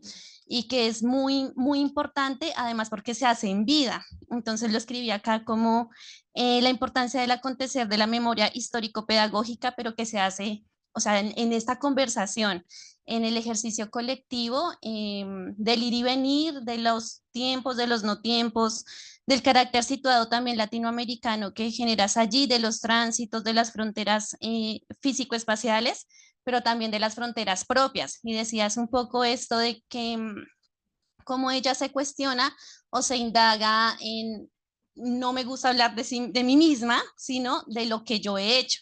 Y también es la importancia de volver al cuerpo, del volver a la historia, del volver a los tránsitos y este recorrido que tú haces. Y metodológicamente me parece muy potente, y es un chance que también te da quizás la vida de poderla tener en el ahora, de que ella te permita estos insumos y estos recursos de su vida, fotográficos, vivenciales, anecdóticos, y también el posicionar, esto me parece muy potente, a la historia de ella como mujer de izquierda también en el ejercicio de su vida, porque pues sabemos ampliamente que en el contexto latinoamericano pues se ha posicionado el lugar de las izquierdas desde una visión súper androcéntrica. Entonces, no es la primera, digamos, narrativa histórica de una mujer de izquierda, pero sigue generando el ejercicio de hay que hacerlo, hay que nombrar, como lo decía Dulce hace un momento, lo que no se nombra pues no existe y no se prolonga más este ánimo, y más que todo en la pedagogía, cuando seguimos con referentes súper antiguos como Philippe Arié, incluso el mismo Foucault, y digamos como haciendo una réplica, cuando pues en nuestro contexto latinoamericano hay mucho, o sea, mucho aporte y mucho desde donde aportar. O sea, era más un comentario que me pareció muy interesante porque es un tema que, pues, por supuesto, también me agrada. Y en el caso y gracias Claudia por tu presentación, y en el caso de Dulce, me llamaba mucho la atención, de hecho tenemos una compañera en común, nosotros venimos de la UNAM, pues en CEU, somos de estudios de género, de la maestría, y hay una compañera que no pudo venir, pero está haciendo también su tesis de maestría en cuanto a los libros de texto. Allí un poco, esto ya viene más de mi formación, yo soy colombiana, más de mi formación en Colombia, respecto a la no réplica de, si bien tenemos en cuenta, por ejemplo, a Foucault, a Bourdieu y demás, y pues todos estos teóricos que nos hablan desde otros espacios, ¿sí? O nos hablaron en su tiempo desde otras geografías y otras condiciones.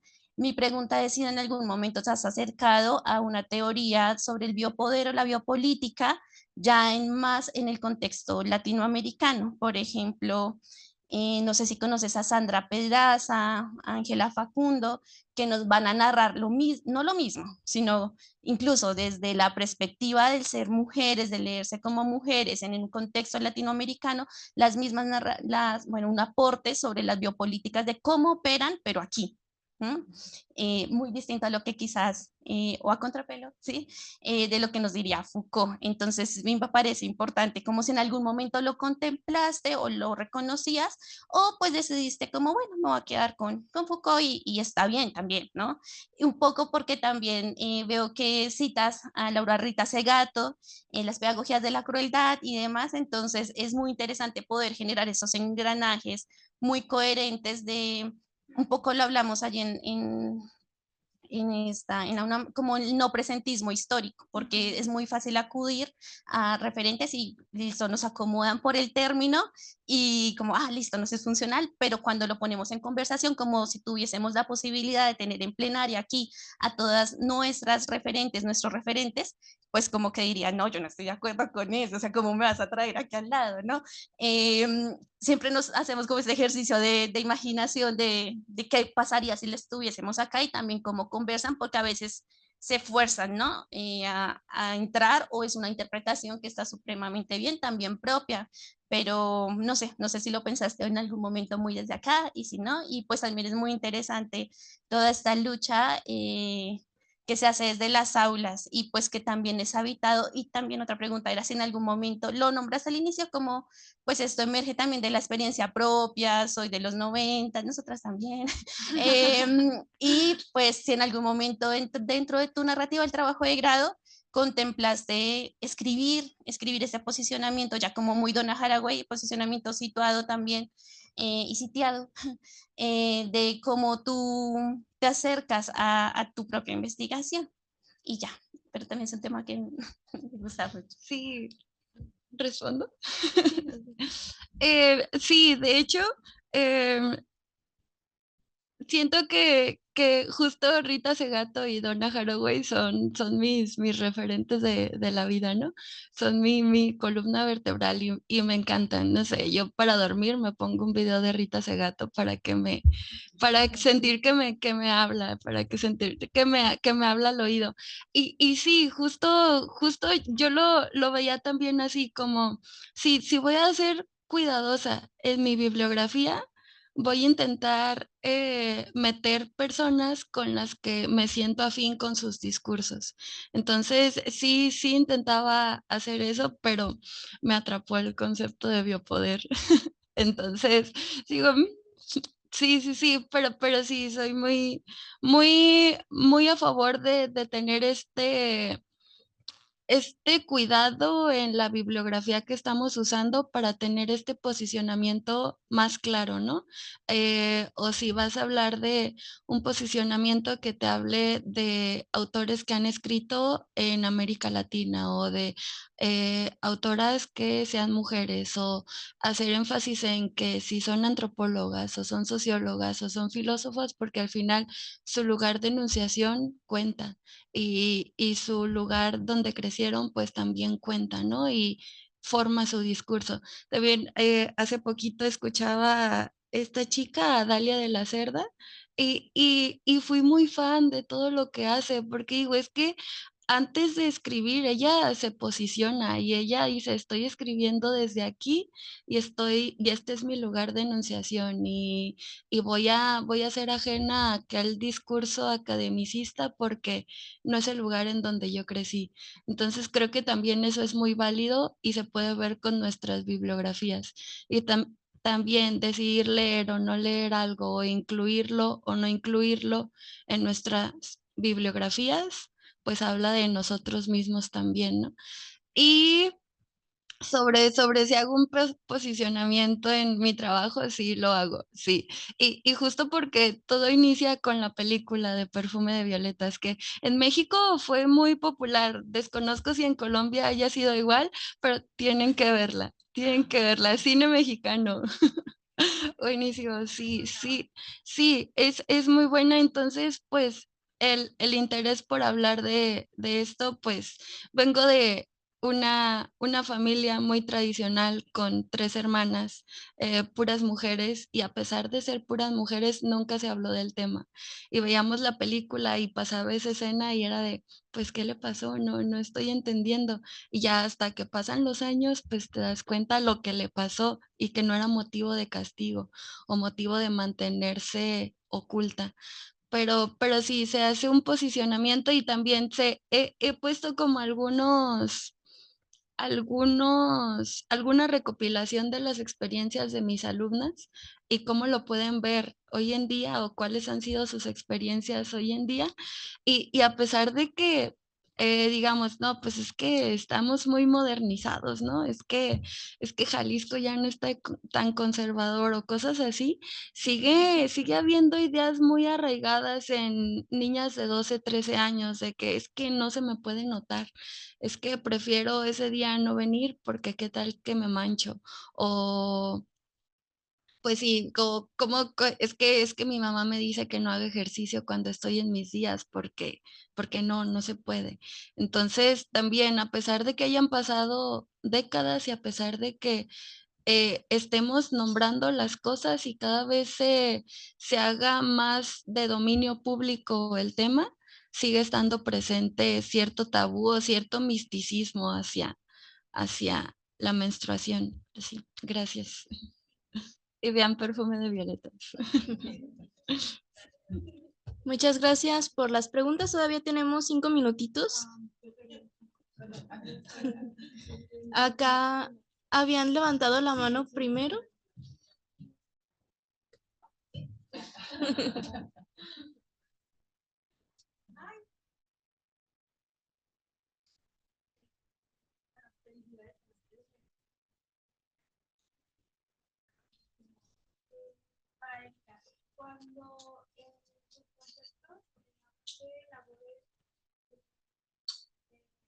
Si te refieres a la vida cotidiana que vivían estas niñas en el colegio o no sé, ¿podrías explicar un poquito acerca de este concepto, por favor?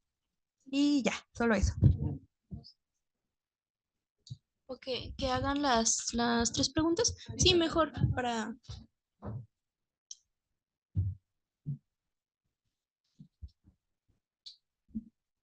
Hola, buenas tardes. Un gusto estar aquí. No alcancé a escuchar las dos ponencias, pero quería preguntarle a Dulce, más allá de lo teórico, con base en la experiencia, porque también yo trabajo en secundaria, en historia, en escuelas públicas. Creo que, bueno, coincido en todo lo que ella dice porque me toca vivirlo todos los días, pero quisiera saber cómo reacciona en esas situaciones cuando las niñas están en otro plano, pues que no lo entienden, que vienen de familias tradicionales y que aunque se les hable de eso, siguen como pensando y satanizando lo que les pasa. Bueno, yo soy Eugenia, soy docente, he trabajado también en primaria y secundaria, he estado muy cerca de esas situaciones que comenta la ponente Dulce, y es difícil, pero empiezo con la pregunta para Erika. Sí, a mí me gustaría saber cuál era esa educación que se les daba a las niñas que eran, que trataban de educar. Bueno, que empezó la educación así. ¿Cuál era eso? ¿Qué les enseñaban? ¿Cómo les enseñaban? Yo sé que la educación vino a través de la evangelización, entonces sí me gustaría saber, por parte de la ponente, la doctora Claudia, es interesante y yo lo que he observado durante esos días de simposio, que la historia a través de los docentes es la raíz de mucho. Entonces, es muy, muy rica y muy interesante lo que exponen ustedes de tanta investigación que tienen en campo etnográfica. Entonces, esa recopilación de datos, no sé, se me hace muy interesante. Y he observado que esa base de los docentes, justo como los menciono, y pues me deja mucho porque yo también estuve ayer en una exposición de una ponente que también decía la historia de docentes. Y yo decía, ¡ah! Yo estuve en esa normal, yo también viví eso. Entonces, pues también, yo tengo cierta edad avanzada, esta es mi segunda carrera, pedagogía también. Entonces, estoy aprendiendo aún más de ustedes, de las ponentes jóvenes, de las más adultas que tienen toda la experiencia y mi admiración la tienen. Y especialmente también ahorita, ay, se me queda un poquito la voz, me emociona. Dulce, estabas exponiendo ahorita tu ponencia y yo me estaba remontando a este tiempo en el que estaba, ahorita actualmente no doy clases en secundaria, pero estuve hace 2 años con interinatos y etcétera, etcétera. Y créeme que es difícil, pero mi pregunta para ti es, yo te veo seriecita, calladita, reservada. Sé que eres nueva en campo, me imagino que de tener unos 2, 3 años ejerciendo, no sé. No. Pero bueno, es que se ve pequeña. A mis ojos se ve pequeña. Pero mi posesión, digo, yo como tú, como mujer, cuando ves una como mujer, como docente, obviamente no es madre de familia tampoco, pero quisiera saber cómo reaccionas, qué es lo que haces en el momento, porque ya sé que hay niñas introvertidas y extrovertidas a esas alturas de 2024 en las instituciones educativas. Hay niñas que son muy reservadas, muy abiertas, entonces me gustaría saber cuál es tu posicionamiento. ¿Tú qué haces en ese momento, esa situación que se te acercan o algún niño o una niña se acercan a ti y te dicen, maestra, le pasa esto? ¿Cuál es tu reacción? ¿Cómo es que tomas la batuta o qué es lo que haces? Me gustaría saberlo. Gracias. Gracias. Pues primero sería Erika, por favor. Bueno, creo que no ahondé mucho en este concepto de labores mujeriles, que es algo que creo que es muy importante. Pero pues teniendo el contexto de la época y las implicaciones exogenéricas, pues es claro que también se responde un tanto la pregunta que me hicieron de este lado, pues que se le enseñaban a las mujeres a ser mujeres y para que fueran buenas esposas y buenas madres, porque pues era como de los únicos fines que podían tener, ¿no? También pues obviamente se les enseñaba a leer, a cantar, porque pues las mujeres tenían que ser bonitas y tenían que saber cantar para poder adornar en las misas y pues también todas estas implicaciones de las tareas domésticas para pues poder servirle bien a un marido. Y ya. Sí, sí. Bueno, como respondiendo a la pregunta de las dos, ¿no? Como ya en la práctica, ¿cómo lo hago? ¿Cómo me acerco a estos temas? Bueno, yo siento que trabajamos o cuando alguna de las niñas se acerca de que, hija maestra, ¿tiene una toalla? O, ay maestra, es que a fulanita le tiene cólicos, pero no se anima a decirle. O cosas así, siento que trabajamos a partir de la complicidad. Y, y eso ayuda mucho. Se han generado buenas dinámicas o dinámicas donde pues al final, y es que las nuevas generaciones están bien revolucionadas, porque, porque ellas son muy capaces de entender en qué momento nos unimos como mujeres, o que yo también puedo llegar y decirles, oigan, ¿saben qué? Hoy vamos a trabajar todos en silencio porque tengo cólicos. Y al principio los niños se quedaban como, ¿por qué nos está diciendo esto? ¿Qué? ¿Cómo? Y ya más de una niña empezaba como, ay, ay, no hagan ruido, no hagan ruido, la maestra tiene cólicos. Y se empiezan a acercar, pero siento que es a partir de la complicidad, a partir de que, yo tengo sentires que tú también tienes y que los vamos a compartir en algún momento y que puedes acercarte a mí en el momento que lo necesites, que a lo mejor van a seguir teniendo familias tradicionales, pero la biología del cuerpo va más allá de lo tradicional de la familia o va más allá del código postal de las personas. Entonces, pues a todas les va a pasar independientemente de si les vaya a pasar en mi clase o no. Entonces, sí, creo que trabajamos a partir de la complicidad y la ventaja de estas niñas, de estas nuevas generaciones, es que saben en qué momento podemos ser cómplices y en qué momento nos toca ponernos a trabajar. Entonces, es una dinámica muy agradable. Y también cuando ponía como diseñé un instrumento, ¿no? Para recopilar experiencias. Y al principio se los repartí solo a las niñas. Y luego me hicieron el comentario, una doctora me hizo el comentario como de, oye, Dulce, ¿no crees que tú también estás cayendo en la segregación al aplicarles ese instrumento solo a las niñas? ¿No crees que sería valioso aplicarlo a los niños también si han tenido una experiencia, no sé, con sus mamás, con sus primas, con sus compañeras, donde han tenido que decirle a la compañerita, oye, estás manchada, o se quedan callados o no saben qué hacer al respecto? Y dije, bueno, tiene sentido que estoy cayendo en lo mismo de educar a las mujeres para no tener hijos porque la menstruación es de las niñas, etcétera, etcétera. Y cuando apliqué el instrumento a los niños, eh, respuestas muy diferentes y respuestas bien enriquecedoras. Entonces creo que también se trata de homogeneizar el discurso y hacerlos tan partícipes a ellos como se les está haciendo a la niña, que no se les van a quemar los oídos si dices tienes cólicos o tengo cólicos o estoy en mis días o cualquier otra cosa. Entonces, sí, creo que son estos dos puntos. Uno, trabajar desde la complicidad y otro, homogeneizar el discurso, sí, que los niños también sean partícipes. Sí. Ay.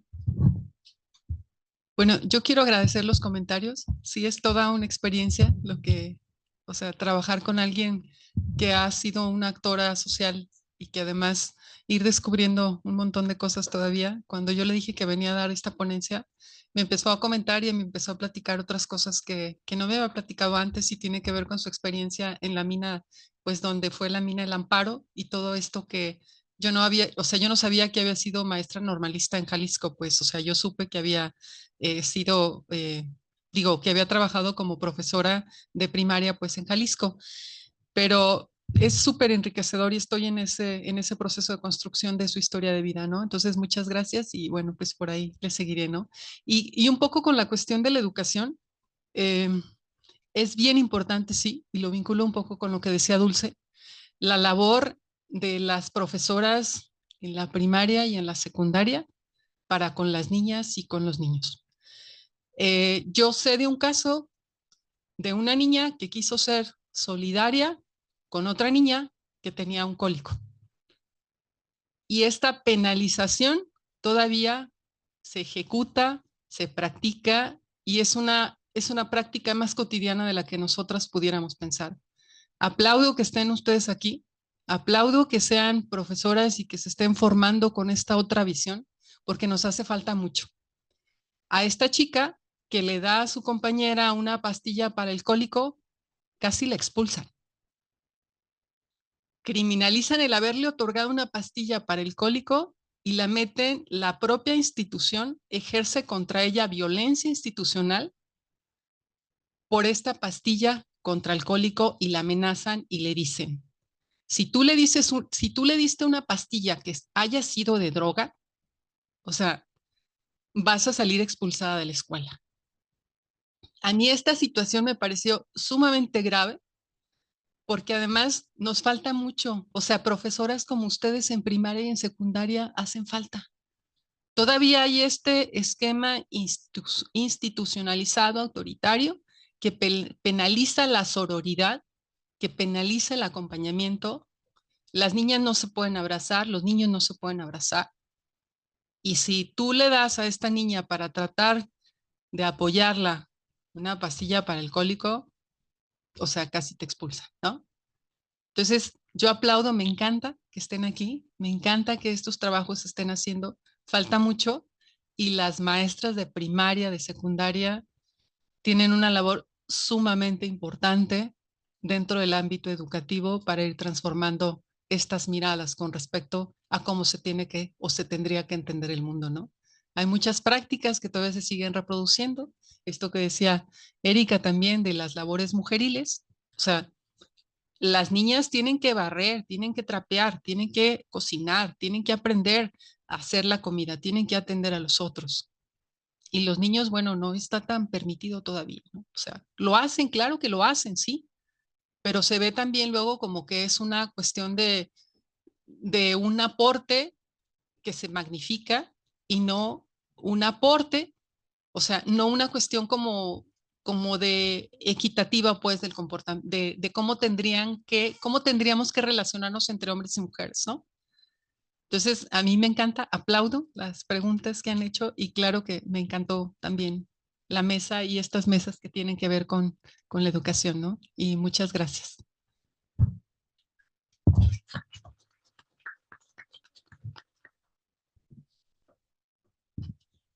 Bueno, pues ya estamos un poquito pasaditas de tiempo. Muy interesantes las tres ponencias, tres formas diferentes de metodología, de teoría, de tiempo, pero que todas nos llevan a comprender pues esta educación en las mujeres, ¿no? Agradezco también a la participación, las preguntas, los comentarios del auditorio y las respuestas de las tres ponentes. Y bueno, pues con esto damos por finalizada la mesa 19, Educación y Mujeres a través de la historia. Muchas gracias.